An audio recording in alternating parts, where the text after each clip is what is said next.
Okay, so I guess my phone only had about 19 minutes and 2 seconds of storage at the time.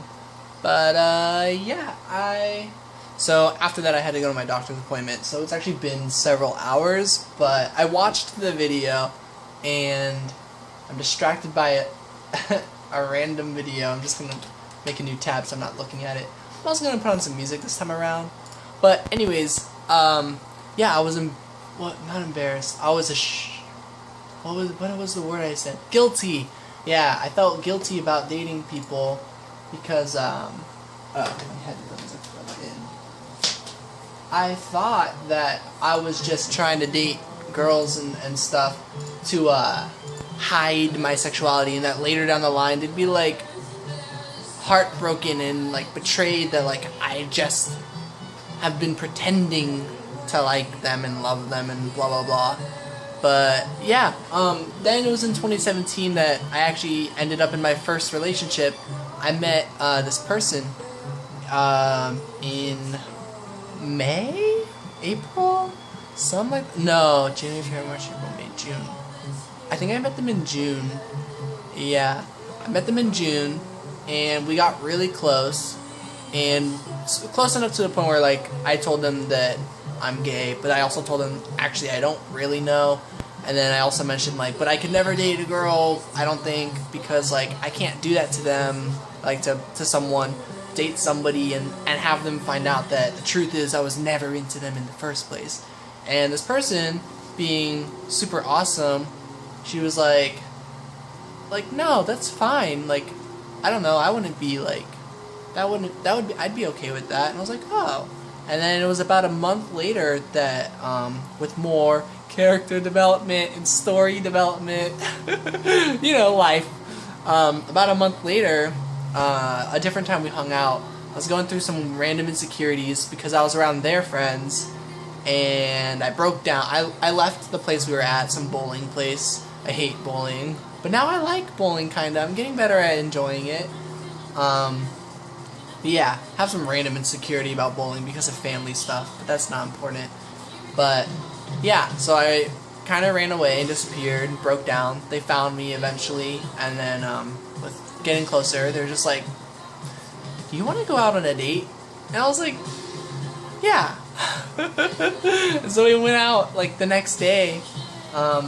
Yeah, and so we started dating, and I started opening myself up a bit more, bit by bit, and it was about a week into dating that I was like, I think we should go on a break, or stop, or something. And they're like, why? I'm like, I kind of foresee that I'm not ready for this, that's for sure. I already kind of knew that from the get-go, and I don't know about you, but it's just like, I'm like, you know, like, I might look super impressive or whatever, but like, I'm just barely having my foot in the door. Like, I just got back to school, or I'm about to go back to school after having failed and dropped out twice already. And she was like, yeah, I understand. And then we were really bad at staying apart because we were pretty into each other, and the relationship just kept building from there. And it was about a month down the line where significant problems started coming up, where they were kind of crushing my confidence issues or trust issues. They were like doing things that crumpled my trust in them bit by bit. Yeah, and so I don't need to go into those details, just that's a relationship thing. And this is a life story, spiritual journey story, but in the middle of doing all that, basically they kind of like taught me a lot about relationships and love, and that sexuality is fluid, and oh wow, society really messed with our brains about all this stuff. And then while that was good and I was learning a lot of relationship stuff, I was also kind of like breaking down more and more. My head, I would find, would be in a lot more pain, or like being close to someone and feeling comforted, I was like, this is new. Usually when like there's this kind of contact, I'm either getting hit or something, you know? And so it was new to me, and so I would break down crying all the time, just like by cuddling, or like just simply being in each other's presence, and you know, we would figure it out. And then I guess the downfall came around December, nearing the end of all of that. What had happened was, after I started to pick myself up a bit, which I really didn't, because a lot more life events happened to me as usual, but during that time, they closed themselves off, and unlike me who would just break down in front of them, they kept everything from me.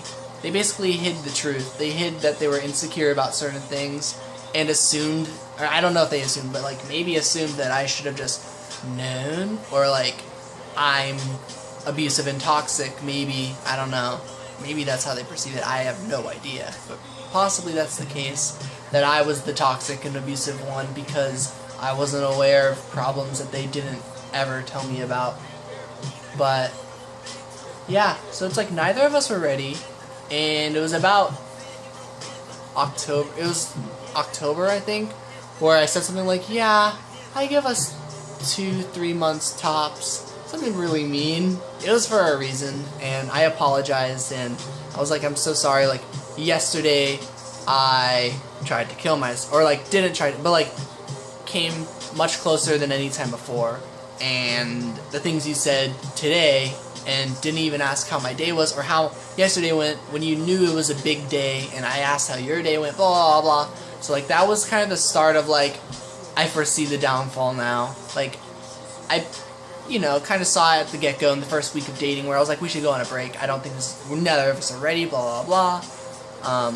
But, you know, I ignored those signs and those warnings and my own intuition. I ignored it all for love. Because I was in love. Yeah. And, but yeah, December comes around. 2 months later comes around, and yep, that's what happened. We approached a breakup, because it was around the time that I said that I guess, I don't know, made them lose trust in me. But it's interesting the differences in how my trust was lost, and how, I guess, however I must have lost their trust, or if I even ever had it in the first place, which makes me lose more trust, like, after everything is over. I'm just like, what did I experience? What even happened?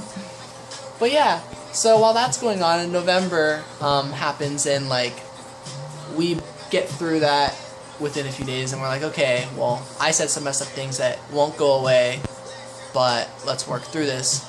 And I kind of basically didn't really do anything else wrong, per se, after that. Before that, there was pretty much nothing, and after that, there was pretty much nothing. That was kind of like my one really, really low moment. And then everything else was kind of all them. But it was us together, just the way we are. It's like, the things about them would have been appealing, or like funny, or not soul-wrecking, or like wrecking your self-confidence or self-esteem if I was somebody else. So like, that's what I mean by like, in our relationship, yeah, they kind of did everything wrong. But if they were in a different relationship, they might be perfect for somebody, you know? And I truly believe that. They're still an amazing person in a lot of ways. I just don't think they see it still. I don't know. Things got much worse after we broke up for them, I would say, but I can't really tell. They kind of cut me out, but that's alright. I just really hope the best for them. But I should go back. Anyways, November. Things are going bad. My health is getting worse. The inside of my brain feels like it's boiling, and like, I don't know, it just hurts, and my insides of my ears hurt. I'm clogged because there's earwax. But then I go to a doctor's, and they're like, they look in, they're like, there's nothing in there. And I'm like, there's no way. And the doctor's like, there's nothing in there. By the way, I got an ear camera this year, or my sister did, and I looked in there, and there's so much earwax that I got out myself. I was like, how did they not see this? But maybe it wasn't there that day or something. But yeah, a lot of weird problems, to the point where I was driven to go see a chiropractor, because I knew my spine always, growing up, always felt like it was inside of itself, or that like no matter how much I'm standing up straight, it feels like I'm leaning a certain way. I think it was forward. I don't think too much about it anymore. I would notice it during marching band when I would march and like feel like I'm waddling or something, because like my back felt weird. But basically that's just like minor scoliosis. I found out when I went to go see the chiropractor, and they get an x-ray and they're like, yeah, this part of your neck is like twisted this way, and this part of your spine is kind of divoted, and this part just is like from lower back, or like heavy weightlifting damaged your back there, blah blah blah, stuff like that. And so they're like, okay, let's get adjustments started. I was like, okay. And they're like, now this might freak you out, you're gonna hear noises, but it should be fine. I was like, oh, I trust you. And they're like, okay. And they did it, and I was laughing because of how good it felt. And they were like, they started laughing, they started losing their composure, because I just like could not keep mine. Like I just really enjoyed the experience, and I just felt amazing from the very first visit. They were like, most people don't notice any differences until, you know, about a week or so of going to these. And I was like, okay. And then it was just like the very first visit, I was like, I feel infinitely better. So I was like, I need to finish this process. And it was going to be like a 4-6 month process, 6 to 8 month, I think. And this is going to be $2,500 basically. And I was like, yeah, I can afford that, when I knew I couldn't. And then I went back to the next one, and then I think it was the third appointment that I was like, I have to cancel, I can't afford it. And so I only got like a little taste of like what it feels like to have like work done on your back, and I was like, wow, this is amazing. And so I hope to go to the chiropractor soon. I still haven't gone since then, but after the first visit I went to sleep, and I was with my significant other in bed, and had a weird dream. Basically it was an out-of-body sort of thing / timeline thing, where like we were laying in bed, and I would get up from the bed and go see their uncle, and like imagine like running into him in the hallway and like, happy birthday, because I knew that was his birthday because of Facebook, I think, or something. And then like all of a sudden I'd be back in the bedroom, and then like I would like walk out again. It was like, I think, a form of astral projection from Charmed, the series I used to watch with these 3 witches, and one of them had astral projection. She would like teleport and appear in a different place. But for me, I guess I like walk out of my body and like do that whole, and like do multiple routes. It's like timeline astral projection. It's weird. Yeah, so that was happening, but I didn't know that was happening. I just kept thinking this was all normal. It's funny because I like laid in bed and I was just like, I'm really bored, I'm not tired, but my significant other wants to sleep. So I was like, they want to sleep for 15 minutes. I'll just count all the seconds to 15 minutes. And so 1, 2, 3. After a while, in those thoughts, I was like, huh, it's Uncle D's birthday. I should wish him a happy birthday. How I do it? You know, I started playing out in my mind, like, how am I going to do it? And then, like, that's when I started, I guess, astral projecting. Then eventually it led up to, like, other hypotheticals of, like, my significant other waking up. And, like, I'd be like, okay, I gotta get up, like, I need to get out, and then they'd be like, no, stay, and, like, hold on to me, and I'd be, like, trying to leave, and I'm like, no, stop, and they'd be like, no, stay, and then, like, they were basically, like, not letting me leave until I, like, really snapped, and I was like, no, and then they were like, oh my god, like, offended, in this dream self. I didn't see them being offended. It was, like, when, like, I said to, like, stop, and they let go, and I walked towards the door. In my dream self, I felt guilty, because I could imagine their face looking, like, kind of, like, disgusted and offended, of, like, hey, jeez, calm down, like, why did you yell at me just now, you know? And I go out the door, I'm outside, and for some reason I have a house key to their house now. I don't have one, but I lock their house, and I turn, and I see a car pull up that I don't recognize, and it looks like my dad is in there, and suddenly I'm panicking and I'm scared. So my dad, because basically he wouldn't pay for my chiropractor visits, but we worked through, and it was just like, couldn't afford it. He also stopped feeding us here, so like there was a lot of stuff going on, but like in the dream I was just like panicking, and then my dream self was like, there's no time, like turning and unlocking the door, like he'll snatch me in that amount of time. And then suddenly I was back in Monica's, I was in my significant other's room, and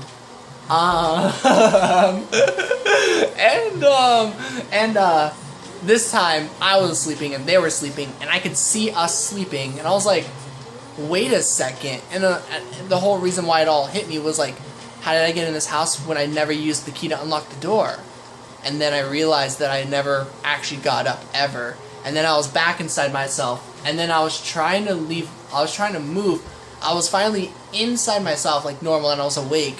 Basically, I just had sleep paralysis in this moment.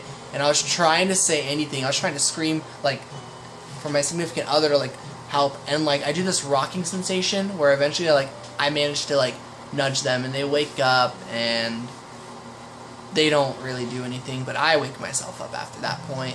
And then I eventually, like, we're talking, and it was like 10 minutes later that the sleep paralysis experience hit me, and I break down crying, and I'm just like sobbing, and it's so scary, blah, blah, blah. I haven't had sleep paralysis since, but I think if I ever did, let's see, I'm at the 15-minute mark. Last time I had 19 minutes, so I have either 19 minutes or more, depending on if I deleted something. Crap, this might go to 3 parts. I talked a lot about relationship stuff. But if you can tell, this does get into my spiritual journey. All the previous stuff kind of does build into this. So, and prior to that, that was in December. I have to go back to November. November, I was doing more meditation stuff. I don't actually have to go back. Yeah, December, meditating, and it was a little bit after that that I'm hanging out with my friend Jordan and Caitlin, and we're talking about Pythagoras for some reason. Oh, it's because, so his ears, there was this weird problem where he couldn't hear inside of his ear. Sorta. It's like if you like yawn, or if you like, I don't know, move your jaw close to the side, that like can make it sound all weird and like echoey. Anyways, he said his like, it was sounding like that all the time, and the only way he could make it go away was if he like flexed the muscle in his forehead. And I was like, you can flex that muscle? I was like, I do that all the time, like, you know, like, stare. But, he was like, no, it's, like, inside. I was like, what is he talking about? And then he went to explain it's, like, the third eye. And then it was that point on where I was like, third eye, that's weird. At this point, I was still a skeptic. I believed in meditation, but I didn't believe in, like, a third eye. I was like, Jordan. But then, he went on to explain, he was like, you know, Pythagoras, which, you know, is that guy, the whole triangle, a squared, b squared, c squared. He probably did lots of other stuff too, but Pythagoras, around his time, apparently there's some sort of like club or like society of these philosophers, I think, and he wanted to be a part of that, and they're like, you have to meditate. And then he went, and he came back, and he was like, okay, I meditated. They're like, what did you experience? He's like, I don't know, this and that, and they're like, go back. Eventually he was led into the group, and I guess the advice he gives somewhere in books or something is like, if you were to focus on meditating, for a good start, focus on this, like, the point between your eyes or something. Some sort of, like, hint, basically, at the third eye. And, you know, it's everywhere. Everyone, like, lots of people talk about third eye and stuff. And blah, blah, blah. So I was like, okay, I'll try that. I'm interested in third eye meditation. I don't know how to unlock that, but, like, I'll try it myself. So I closed my eyes, and just kind of, like, imagine, like, I don't know, like, if you're at a doctor's place, and they have, like, a diagram of just, like, your spleen or something, just imagine a diagram of your eye, and then, like, the eye, like, has a cone of vision, right? And so, like, I imagined that myself, and so I was in my significant other's living room, and there I, like, closed my eyes, and I imagined, like, the cone of light going farther out, and then I can bring it closer in, and it's like a tidal. Think about, like, the ocean, and how, like, the wave has to, like, drift back and forth before it creates momentum, you know? So it was a lot like that, but with my cone of vision. So, like, one of those swing rides, or, like, some sort of motion like that. Or, yeah, if you're pushing someone on a swing, that's how you get it started, you know? So I did that with the cone of vision, and then I, like, did that and, like, would push harder inwards and slightly outwards until I got all the way inside, and it traced it back to a single point, which I would call my third eye. And so that was kind of how I got there the first time. And then, like, I just kept developing meditating, and then I just searched up third eye meditation. I found a much faster approach is if you just, like, actually try to look at it with both of your eyes, and then, like, you know, do meditative stuff. Something I actually like doing is going from 100 and counting backwards. And, yeah, crazy story came from that, but it looks like I'm about out of time. So I just got into the meditation stuff. I'll probably make one last video that should hopefully be shorter than this one.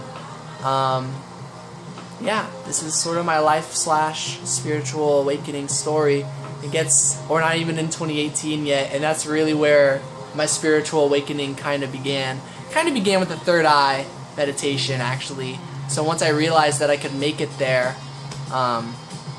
that's when things started to get really interesting for me. So, looks like I did have more than 19 minutes. Cool, but I'm going to stop it now, and I'll see you in a bit. Bye.